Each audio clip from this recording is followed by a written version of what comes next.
کے پاس یہ درخواست بھیجی، حضور آپ مجھے اپنی صاحبزادی کا رشتہ عطا کیجئے، کل قیامت والے دن میں حضور کے رشتہ داروں میں کھڑا ہونا چاہتا ہوں۔ تو حضرت علی شیر خدا نے اپنی چھوٹی صاحبزادی کا نکاح حضرت عمر فاروق رضی اللہ تعالیٰ عنہ سے کر دیا۔ اور یہ وہ ہستیاں ہیں جن کے بارے میں قرآن پاک فرما رہا ہے رضی اللہ عنہم ورضوا عنہ، اللہ ان پر راضی اور وہ اللہ پر راضی ہیں۔ اور وہ کون سی ہستیاں ہیں؟ صحابہ کرام اور اہل بیت اطہار، حضور کے مقدس خاندان والے اور نبی پاک علیہ السلام کے صحابہ کرام۔ اب جس کو حضور سے جتنا قریبی تعلق تھا اس نے اتنا ہی حضور کے ذریعے سے اللہ سے فیض پایا۔ حضرت صدیق اکبر نے صداقت کا فیض پایا، عمر فاروق نے عدالت کا فیض پایا، عثمان غنی نے سخاوت کا فیض پایا اور مولا علی نے شجاعت کا فیض پایا، حسنین کریمین نے شہادت کا فیض پایا، اور وہ فیض آج بھی جاری و ساری ہے، وہ آج بھی جاری و ساری ہے۔ میں آپ کی توجہ روز مرہ مشاہدے کی طرف دلانا چاہتا ہوں۔ نبی پاک علیہ الصلاۃ والسلام بھی اللہ کی رحمت ہیں، وما ارسلناک الا رحمۃ للعالمین۔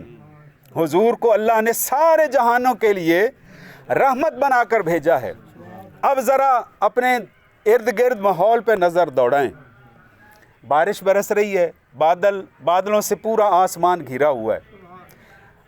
بارش رحمت کی ہو تو دل خوش ہو جاتے ہیں، لیکن بلوچستان میں اس وقت کیا حالت ہو رہی ہے؟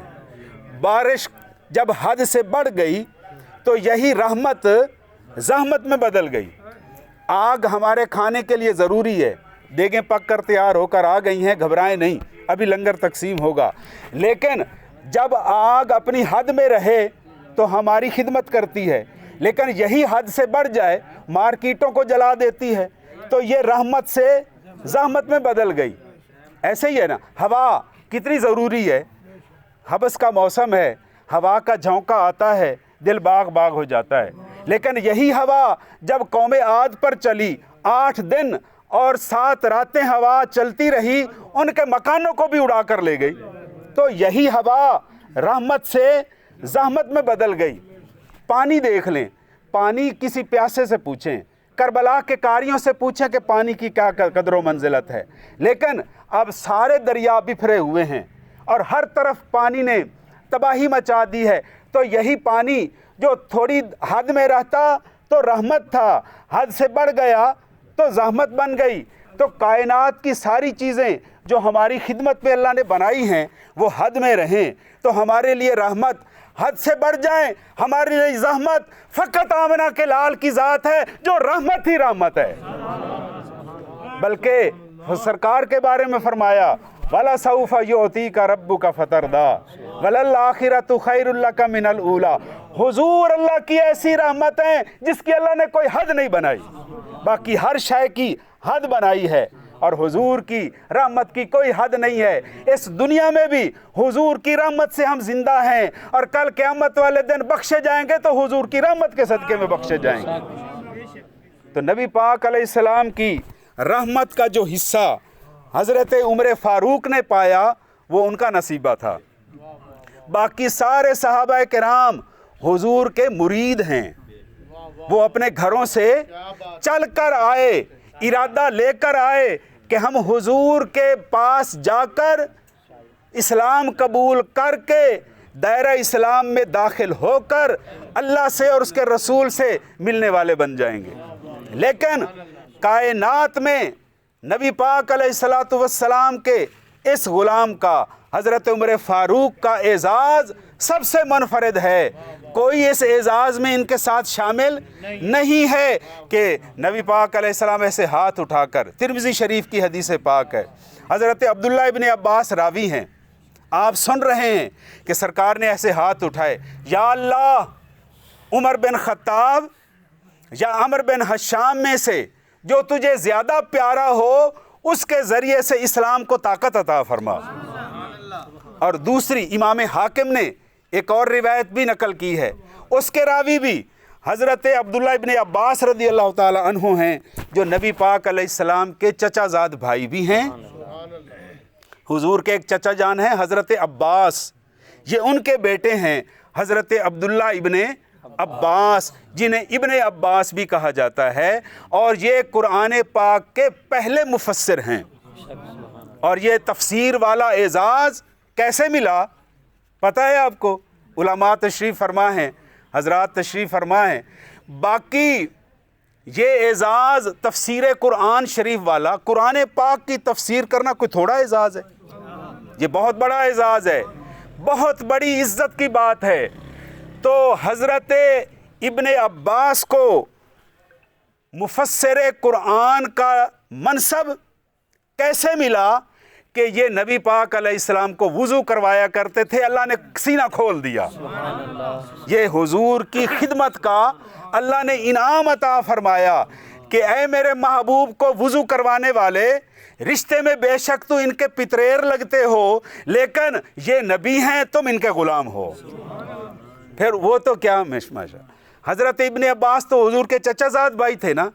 حضور کے جو چچا جان ہیں حضرت عباس، جو چچا جان ہے، اور چچا جان بھی باپ کی طرح ہوتا ہے، ایسا ہی ہے نا، چچا جان کو بھی باپ کہا جاتا ہے. لیکن حدیث کا پورا ذخیرہ اٹھا کر دیکھ لیں، علماء اس بات کی تصدیق اور تائید کریں گے کہ نبی پاک علیہ السلام کے چچا جان نے حضور کو کبھی بھتیجا کہہ کر نہیں پکارا، جب بھی کہا یا رسول اللہ کہہ کر پکارا، کیونکہ انہیں پتا تھا کہ خون کا رشتہ بعد میں ہے، ایمان کا رشتہ پہلے ہے، اور ایمان کا رشتہ ہی دنیا میں بھی سلامت رہنے والا ہے، قبر میں بھی سلامت رہنے والا ہے، اور کل حشر میں بھی سلامت رہنے والا ہے. یہ ایمان کا رشتہ ہی ہے نا. آپ جو فیض احمد صاحب کے خون کے رشتہ دار ہیں، ان کا آنا بھی سر آنکھوں پر. ہمارا ان کے ساتھ خون کا رشتہ نہیں ہے، ہمارا ان کے ساتھ ایمان کا رشتہ ہے، روحانی رشتہ ہے، اور روحانی رشتہ خون کے رشتے سے بھی آگے بڑھ جاتا ہے. تو حضرت ابن عباس رضی اللہ تعالیٰ عنہ دوسری روایت میں یہ فرماتے ہیں کہ نبی پاک علیہ السلام نے خاص طور پر حضرت عمر فاروق کا نام لے کر اللہ کی بارگاہ میں عرض کی، یا رب العالمین، عمر کے ذریعے اسلام کو غلبہ اور طاقت عطا فرما. تو حضور اللہ سے مانگ رہے ہیں عمر آئے اور اسلام کو قوت ملے. اور جب آپ نے حضرت ابن عساکر میں یہ روایت موجود ہے، حضرت مولا علی شیر خدا خود راوی ہیں اس روایت کے، کہ باقی سب لوگوں نے مکہ سے مدینہ شریف کافروں سے چھپ کر ہجرت کی، رات کے اندھیرے میں ہجرت کی، یا بھیس بدل کر ہجرت کی. لیکن جب عمر اسلام قبول کیا تو عمر نے ہاتھ میں تلوار لہرا کر پہلے حرم شریف میں گئے، وہاں طواف کیا. طواف کے بعد مقام ابراہیم پر نوافل پڑھے. نوافل پڑھنے کے بعد کعبہ شریف کے اندر کافروں کی ٹولیاں بیٹھی ہوئی تھیں، ایک ایک کے پاس گئے. عمر نے اسلام قبول کر لیا، عمر نے اللہ کو وحدہ لا شریک مان لیا، حضور کو سارے نبیوں کا سردار مان لیا. اب عمر ہجرت کر رہا ہے، تم میں سے کوئی ہے تو آئے میرے مقابلے میں.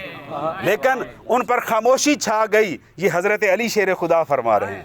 تو اللہ تبارک و تعالی حضرت عمر فاروق کا صدقہ اور اہل بیت اطہار کا صدقہ، ان سب کا پیار اللہ نے ہمیں نصیب فرمایا ہے. ہمیں ان تمام ہستیوں کا پیار اور محبت نصیب فرمائی ہے. ہم کسی کے بے ادب نہیں ہیں، اللہ نے ہمیں ادب سکھایا ہے.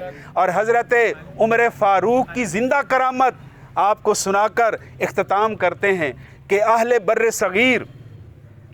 صغیر میں رہنے والے یہ حضرت عمر فاروق کی اس کرامت کو آج بھی اپنی نگاہوں سے دیکھ رہے ہیں کہ حضرت بابا فرید الدین گنج شکر، جن کا آج عرس مبارک شروع ہو رہا ہے پاک پتن شریف میں، یہ بھی حضرت عمر فاروق کی اولاد میں سے ہیں، یہ فاروقی ہیں. اور دوسرے حضرت مجدد الفسانی، جنہوں نے اکبر بادشاہ کے سامنے اور جہانگیر بادشاہ کے سامنے اسلام کا پرچم بلند کیا اور انہیں ماننے پر مجبور کیا کہ دین اکبری غلط ہے، دین الہی سچا ہے. وہ دین جس کی حفاظت کربلا میں شہدائے کربلا نے اپنے خون سے کی تھی، وہ دین سچا ہے۔ وہ بھی حضرت عمر فاروق کی اولاد میں سے ہیں، تو یہ دونوں حضرت عمر فاروق کے شہزادے، ان کی نسل پاک سے آج بھی روحانی فیض تقسیم کر رہے ہیں۔ اللہ تبارک و تعالیٰ میری اور آپ کی حاضری قبول و منظور فرمائے۔ وما علینا الا البلاغ المبین۔ ٹھیک ہے، 2 منٹ ہم ہی رہتے ہیں۔